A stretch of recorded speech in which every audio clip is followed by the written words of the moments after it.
আপনারা তো দেখা যাচ্ছে সরকারি দলই লোকসভা এবং রাজ্যসভা চলতে দিল না, কর্ণাটকে মুসলিমদেরকে সরকারি কন্ট্রাক্টে 4% রিজার্ভেশন দেওয়া হবে, সেটার আপনারা বিরোধ করছেন সরকারি পার্টি যারা সরকার। কোথায় বাবা সাহেব চলে গেলেন? এতদিন তো বাবা সাহেব নিয়ে এত কথা বললেন। বাবা সাহেব আম্বেদকর ধর্মের ভিত্তিতে সংরক্ষণ দেওয়ার বিরোধী ছিলেন। তার সামনেই যখন প্রস্তাব এসেছিল তিনি সেটাকে প্রত্যাখ্যান করেছেন।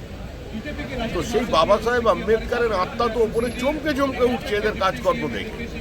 এতদিন পর্যন্ত ওবিসির নাম করে চাকরিতে রিজার্ভেশন হচ্ছিল, এখন কন্ট্রাক্টে রিজার্ভেশন দিচ্ছে কর্ণাটক সরকার।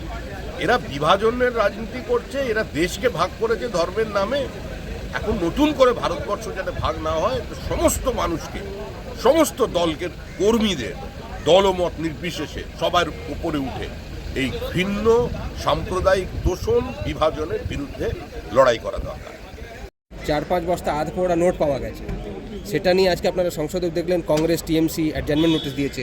সৌগত রায়রা বলছেন কি ন্যায়ের ওপর থেকে আস্থা উঠে যাবে, তারা চাইছেন সব কাজ বন্ধ করে এটা নিয়ে আলোচনা করা হোক, এই জজের বাড়িতে এত টাকা কী করে পাওয়া গেল।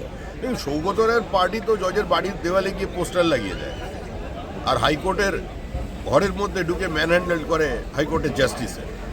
লোয়ার জুডিশিয়ারির কথা যত কম বলা যায় পশ্চিমবঙ্গে ততই ভালো। বর্তমানে যে সরকার আছে, এই সরকার কোনো দুর্নীতির সঙ্গে আপোষ করবে না। এখন এই বিষয়টি দেখবার জন্য সুপ্রিম কোর্টের চিফ জাস্টিস নিজেই একটা কমিটি তৈরি করেছেন। রিপোর্ট আসতে দিন, তারপরে কি হয় সেটা দেখা যাবে। আজ পর্যন্ত কোনো বিচারপতির ইমপিচমেন্ট হয়নি। যদি সে সত্যিই দোষী থাকে তাহলে ইমপিচমেন্ট হবে, এই হাউস সেটাও দেখবে। এই সরকার দৃষ্টান্ত স্থাপন করে দেবে, কারণ দুর্নীতির বিরুদ্ধে লড়াইয়ে মোদী সরকারের জিরো টলারেন্স যে নীতি, তারই প্রতিফলন সর্বত্র হবে।